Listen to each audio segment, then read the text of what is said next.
Good morning and welcome to Breakfast News on Rajya Sabha TV. I'm Tina Jha. Let's start the bulletin with the headlines this morning. India and Ghana signed 3 MOUs, including one on visa waivers for holders of diplomatic and official passports.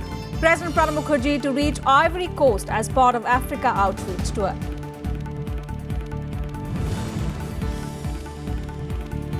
Big setback for Aam Aadmi Party government. President refuses assent to bill seeking protection of 21 party MLAs from disqualification over alleged office of profit.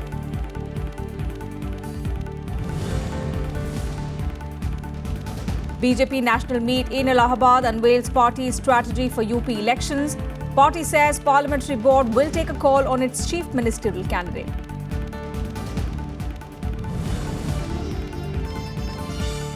US President Barack Obama says there is no direct link of Orlando gunman to the so-called Islamic State terror group, says he was strongly radicalized through the internet.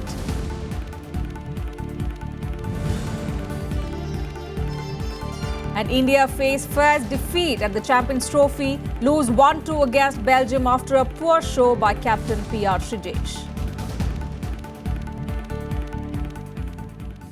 Our top focus is on the President's Africa outreach tour, in which he completed his visit to Ghana. India and Ghana have signed 3 bilateral agreements to strengthen cooperation in varied fields. These include visa waivers for holders of diplomatic and official passports and one for setting up a joint commission. Ghana has sought civil nuclear cooperation with India. The President will now reach Ivory Coast today.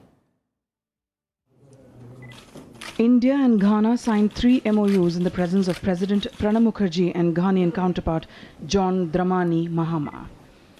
These include the waiver of visa for diplomatic and official passports, establishment of a joint commission to periodically monitor various aspects of multidimensional relationship, and helping in training of Ghanaian foreign services.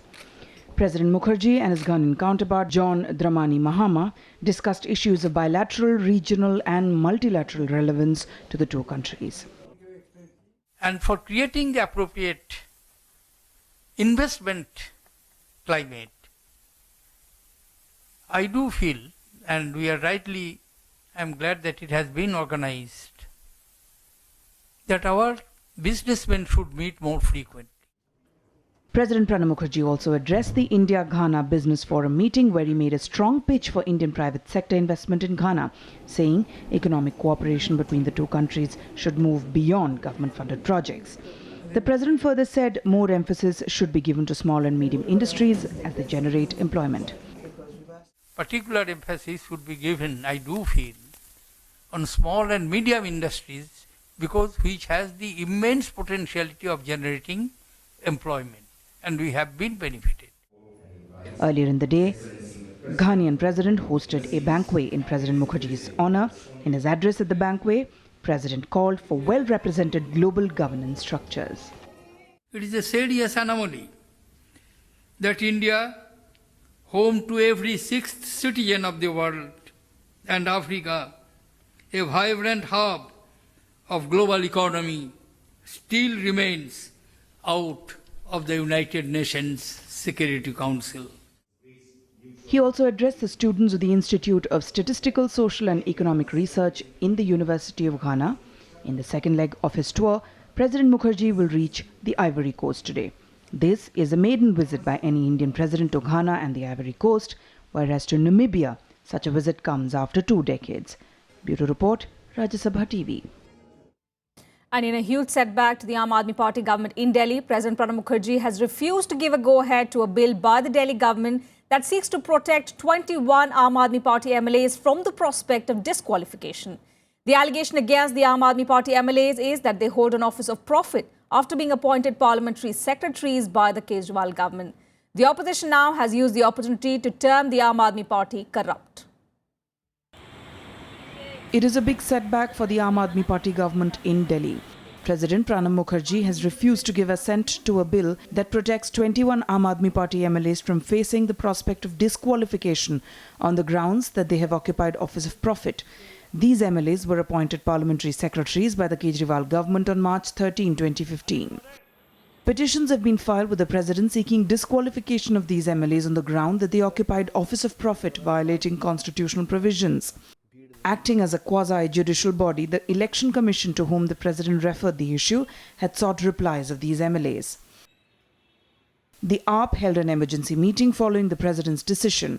Chief Minister Arvind Kejriwal tweeted and targeted the central government, alleging, "Prime Minister Modi says I will not work, neither will I let you work," and that he is panicking over the good work that is being done in Delhi. देखिए, दिल्ली सरकार ने दिल्ली विधानसभा में कई दर्जनों bill पेश करे। दिल्ली विधानसभा ने उन बिलों को पारित करा, मोदी सरकार को भेजा और मोदी सरकार ने वो तमाम बिलों को हमेशा से ही या रोक लिया या गिरा दिया। एक और ऐसा ही कानून जो दिल्ली सरकार ने पारित कर जो दिल्ली विधानसभा ने पारित कर मोदी सरकार को भेजा था, मोदी सरकार ने उस कानून को गिरा दिया, उसको नहीं पारित करा। तो वो रही कानून की बात। जहां तक 21 पार्लियामेंट्री सेक्रेटरीज की बात है, इस कानून के पास होने से और कानून बन जाने से या इस बिल के गिर जाने से 21 पार्लियामेंट्री सेक्रेटरीज की दिल्ली विधानसभा की सदस्यता या उनकी पार्लियामेंट्री सेक्रेटरी पद की अपॉइंटमेंट पे किसी प्रकार का कोई प्रभाव पड़ता ही नहीं है। उनकी अपॉइंटमेंट इस बिल के तहत नहीं हुई क्योंकि ये बिल कभी कानून बना ही नहीं। The Delhi government had sought an amendment to the Delhi Members of Legislative Assembly Removal of Disqualification Act 1997. Through the bill, the AAP wanted retrospective exemption for the parliamentary secretaries from disqualification provisions. Delhi सरकार की एक बहुत बड़ी नैतिक हार हुई है और जो पब्लिक का पैसा है उसका मिसयूज एक प्रकार से ही सरकार करने की कोशिश कर रही थी, क्योंकि जो प्रोविजन है एक्ट का उसमें 70 MLA में 10% ही मिनिस्टर हो सकते हैं, लेकिन एक तरह से इन्होंने 7 की जगह 28 लोगों को ऑफिस ऑफ प्रॉफिट के अंतर्गत जो है वो दिलवाई, 7 मिनिस्टर और 21 पार्लियामेंट्री सेक्रेटरीज।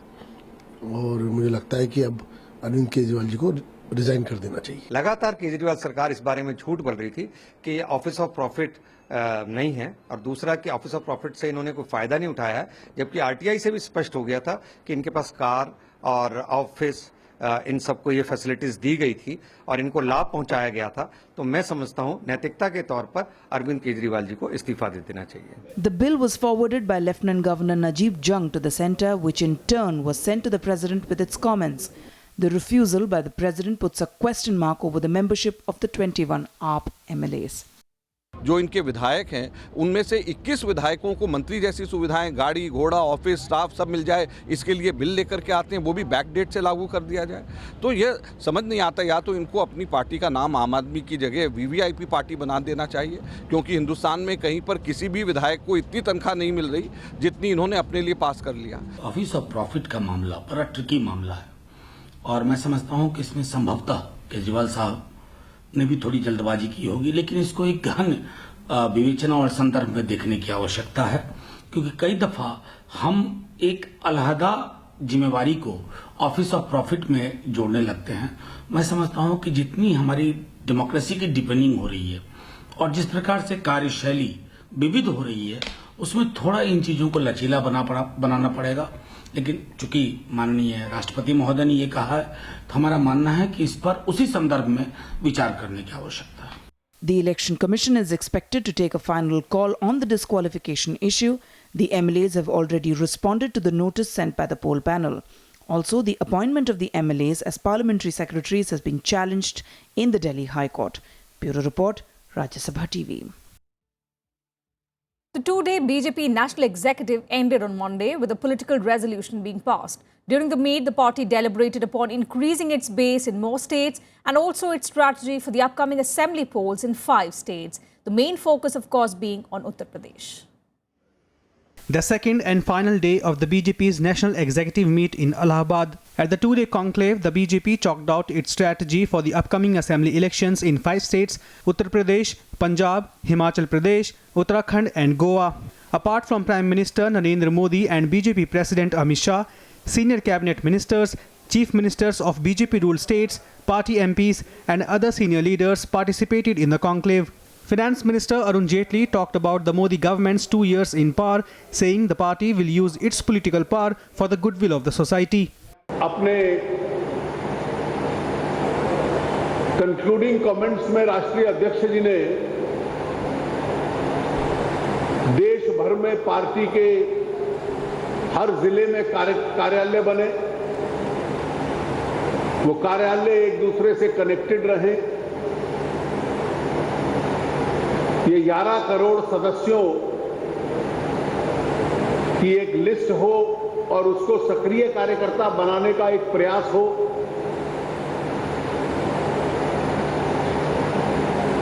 और 7 ऐसे राज्य प्रमुख हैं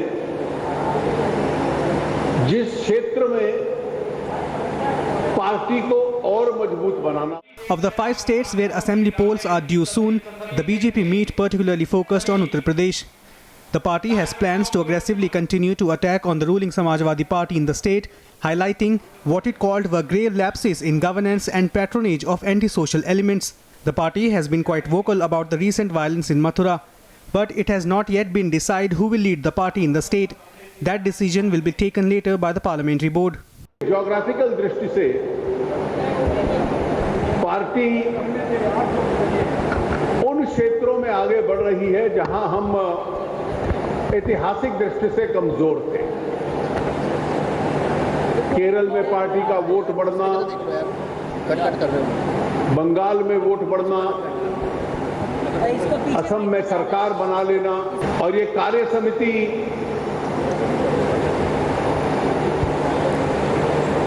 के जो 2 मूल उद्देश्य थे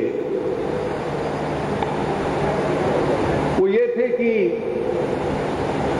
वर्तमान राजनीतिक स्थिति का हम लोग विश्लेषण करें और पार्टी को और आगे बढ़ाएं। पूरे दुनिया में इकोनॉमिक क्राइसिस अनेक देशों में चल रहा है। ऐसे स्थिति में हमारे प्रधानमंत्री जी के नेतृत्व में जो आर्थिक नीतियों को हमने इम्प्लीमेंट किया है, उसमें भारत देश दुनिया का फास्टेस्ट ग्रोइंग इकोनॉमी के रूप में आज सिद्ध हुआ है। An economic resolution was also passed on Sunday night, stating that India has emerged as the world's fastest growing economy under Prime Minister Narendra Modi amidst global slowdown and 2 years of successive drought. Basking in the glory of its recent victory in the state of Assam, the BJP has now decided to expand its footprints in several other states. But the saffron outfit is facing an uphill task in the politically crucial state of Uttar Pradesh. And once again, it is hoping to ride home to power on the popularity of Narendra Modi and the works done by his government at the centre. With camera person Manoj Kumar, Vishal Dahiya, Rajya Sabha TV, Allahabad. And after the conclusion of the 2-day BJP National Executive in Allahabad, Prime Minister Narendra Modi addressed a Parivartan rally where he slammed the ruling Samajwadi Party government in the state.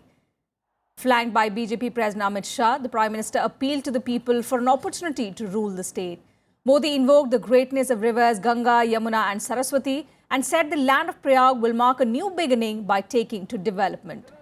The Prime Minister pointed out that wherever BJP was elected, they had performed well. He cited names of states like Gujarat, Jharkhand, Rajasthan, Chhattisgarh and Madhya Pradesh. Polls in Uttar Pradesh are due next year, where the BJP is eyeing 265 plus seats in the 403-member assembly. Power in the state has been alternating between the ruling Samajwadi Party and Mayawati's Bahujan Samaj Party over the last few decades. Uttar Pradesh के लिए एक नए यज्ञ की आज शुरुआत हो रही है और वो नया यज्ञ है विकास का यज्ञ। उत्तर प्रदेश में हमें विकास का यज्ञ, और जब विकास का यज्ञ करना है तो हमें कुछ आहुति भी देनी पड़ती है। अगर विकास का यज्ञ तब सफल होता है जब उसमें अहंकार की आहुति दी जाए। विकास का यज्ञ तब सफल होता है जब भाई भतीजेवाद की आहुति देनी पड़े। विकास यज्ञ तब सफल होता है जब जातिवाद के जहर की आहुति दी जाती है। विकास का यज्ञ तब सफल होता है जब संप्रदाय के जहर की आहुति देनी पड़ती है। Moving on to some other news, retail inflation has gone up to 5.76% in May. The rise is attributed to rising food items including vegetables.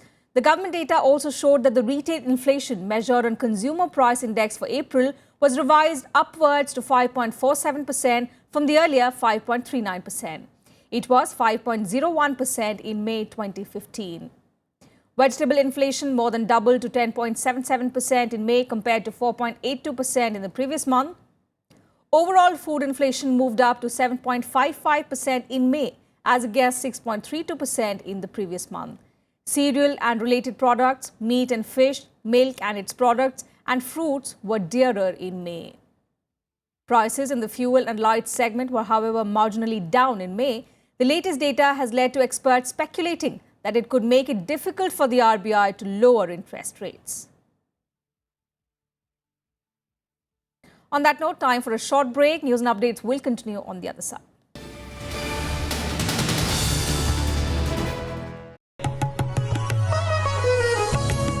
This week we are in the land of Lord Krishna. Let's meet Lok Sabha MP of Mathura and dream girl Hema Malini. How you met Dharmenji, in your life? His attitude, his behavior was definitely much different than others. Very sober, very soft, very handsome. All the most handsome, wonderful looking men, with all of them I have worked. Chal Dhanno, aaj teri izzat ka sawal. Including my campaign when I go, I have to say this. Chal Dhanno, aaj teri pasandi ki izzat ka sawal hai. Watch me on It's My Life, only on Rajya Sabha TV.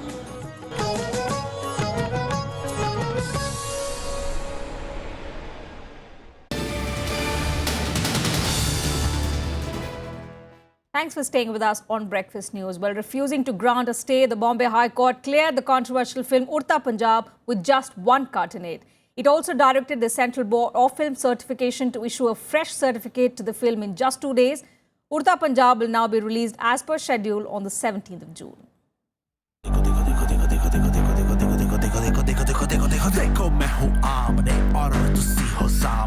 In the much-awaited verdict over a series of controversial cuts proposed by the censor board on the film Urdu Punjab, the Bombay High Court ordered earliest release of the film, calling board's demand unjustified. The court reduced the proposed 13 cuts to just one and ordered the censor board to issue a A or adult certificate to the film for screening immediately. We have succeeded. It's a victory of fundamental rights. The only thing that we have conceded to is the deletion of the urinating scene. We have offered that ourselves today. There are 3 disclaimers that we had suggested and the court has accepted the disclaimers. So the order that was passed by the revising committee is set aside and the censor board, that is the certification board, has been directed to forthwith issue the certificate to us as per the directions of the High Court. Honorable Court का order है. अब जैसा भी order we will respect it and we'll try and comply with it. I think the Bombay High Court judgment is the perfect judgment. It is mature, it's intelligent. The High Court took cognizance of the fact that this is an adult film. It deals with a very important problem and a serious problem also. And therefore I think they took the right kind of judgment. One cannot quarrel with the judgment at all. And I think the cut that they have asked for seems perfectly justified to me. The High Court further reminded the CBFC that it didn't have the power to censor films, as the word censor is not included in the Cinematograph Act. It also suggested that cuts should be in agreement with the Constitution and earlier Supreme Court orders. The High Court order was welcomed by the film industry and several political parties who had thrown their might behind it. I'm terribly pleased with the verdict and I'm relieved. Happiness is a feeling. Happiness is a feeling devoid of conflict, and I can't say that about right now. It's a landmark judgment, I would say, and for the entire film fraternity across India. It is a right, basically, for a fundamental right for a filmmaker to make the kind of cinema he believes in or which he wants to show. We are very happy that we've got a landmark judgment from respectable court. I think this is a judgment which has given a lot of confidence to a maker. The court has uplifted the freedom of expression of a maker. BJP सरकार वो अपनी ताकत है जो वो ताकत से इस पिक्चर की सच्चाई है वो रोकना चाहते थे. अलग-अलग दोष लगाए गए, अलग-अलग बातें की गई, लेकिन हम खास तौर पे कोर्ट के बहुत आभारी हैं क्योंकि अंतिम जो निगाहें हैं वो लोगों की समाज की कोर्ट पे रह जाती हैं। जिस तरह का माहौल मोदी सरकार ने पूरे देश के अंदर बनाया हुआ, आप क्या खाओगे, कौन सी फिल्म देखोगे, कैसे देखोगे, क्या पहनोगे, जो इन्होंने डिक्टेटरशिप की हुई है मोदी सरकार के मुंह पे ये करारा तमाचा, और हम इस ऑर्डर का स्वागत करते हैं। The court was hearing a petition by the makers of the film against the CBFC order demanding 89 cuts in the film. Meanwhile, the Punjab and Haryana High Court ordered a screening of the film to decide if it was appropriate for public exhibition. Slated for release this Friday, the multi-starrer film is based on the rampant drug abuse and its impact on the youth in Punjab. Bureau Report, Rajya Sabha TV. Well, Congress Vice President Rahul Gandhi on Monday took part in a day-long protest in Punjab's Jalandhar city against the drug menace in the state. Leading the protest, Rahul blamed the state government for the drug abuse and worsening law and order situation in the state. He claimed that the Congress will eradicate the drug problem within months if voted to power. Rahul staged a protest against the coalition government of regional Shiromani Akali Dal and BJP in Punjab, along with many senior Congress party leaders. He also alleged that the Punjab government was hand in glove with drug peddlers and urged people to vote for his party next year. 4 सप्ताह लगेगी, 1 महीना लगेगा, Congress party आएगी और 1 महीने में मैं इस ड्रग प्रॉब्लम को यहां से हटा सकता हूं। क्यों कहा? कि अगर आपको ड्रग प्रॉब्लम हटाना है तो आपको पुलिस के हाथ खोलने हैं, आपको अच्छे अफसरों को सही जगह डालना है और खराब अफसरों को हटाना है, और ये काम अकाली दल नहीं कर रही है। Shifting focus now to the mass shooting in Orlando. The US government said on Monday that they had found no direct links between militants of the so-called Islamic State terror group and the gunman who killed 50 people at a gay nightclub in Orlando. The authorities described him as a homegrown extremist who was strongly radicalized by the Islamist group using the internet. These are the faces of just some of the victims of Sunday's attack, many of them young Latinos, who traveled from all over Florida for a night out with friends. But even as distraught families wait for news, stories of what some of them been through are emerging. We got to the bar, close out tabs, get some water, joke around with our bartender friend. 10 minutes later, boom, boom, boom, 3 shots right then and there. And then I saw a guy leaving out of a black van, minivan, and he had a rifle. He had a strap, and he shot the valet parking. Then I tried to approach him, but then he started shooting at us, and then the police came, and it was a continuous shooting between them. As the nation mourns what President Barack Obama called an act of terror and hatred, vigils have been held across the US. Many displayed flags to honor the LGBT community. As the investigation continues, more details of what unfolded in the early hours of Sunday morning are being released. It's now emerged that the alleged gunman, Omar Mateen, barricaded himself inside a bathroom with hostages before the police decided to take the drastic action. He was in one bathroom with, we believe, 4 to 5 hostages. There were people in the opposing bathroom, about 15 to 20 people, and unknown when we rescued dozens and dozens of people, so we don't know from which bathroom they came at this point. So that's all part of the investigation. President Barack Obama told reporters at the White House that the American-born gunman had been inspired by various extremist information, but there is no direct proof linking him to the ISIL. It does appear that at the last minute he announced allegiance to ISIL, but there is no evidence so far that he was in fact directed by ISIL, and there also at this stage is no direct evidence that he was part of a larger plot. In that sense, it appears to be similar to what we saw in San Bernardino, but we don't yet know. The president's words were echoed shortly afterwards by the director of the FBI.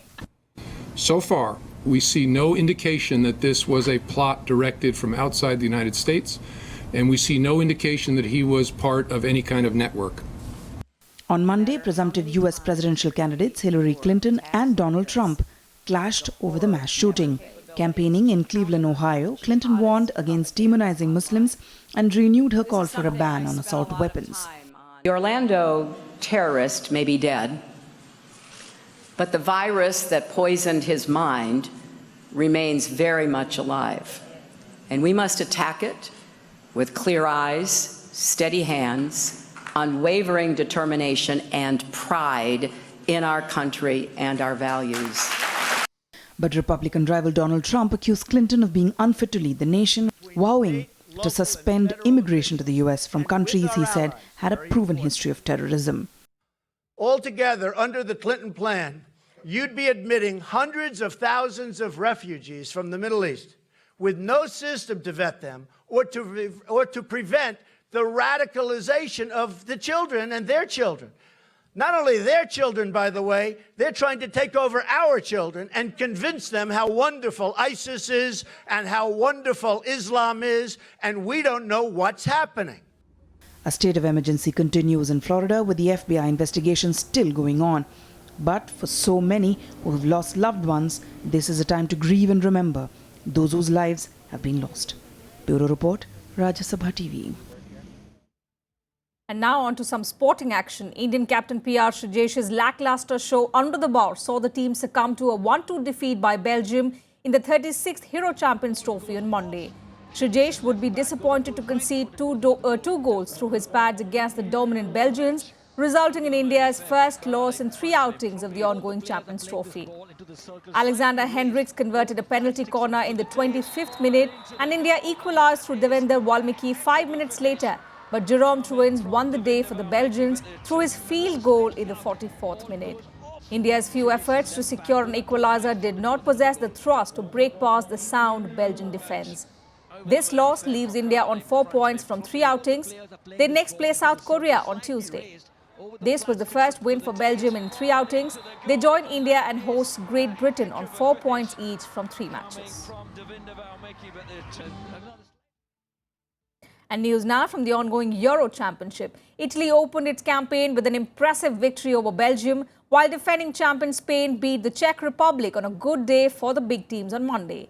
Ridiculed by their own media as one of the country's worst tournament teams, the Italian players responded with Emanuele Giaccherini and Graziano Lopelle, scoring delightful goals to earn the former European champions a 2-0 win over the world's second-ranked side Belgium in the first heavyweight clash of Euro 2016.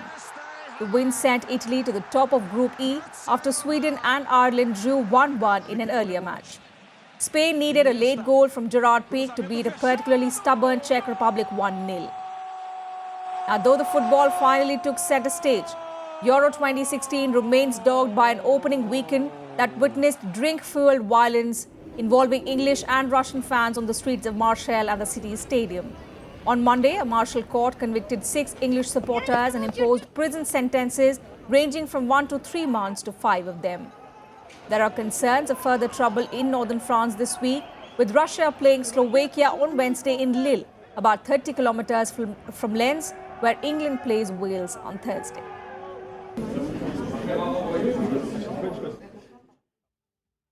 And that's it from us in this bulletin. Thanks for watching.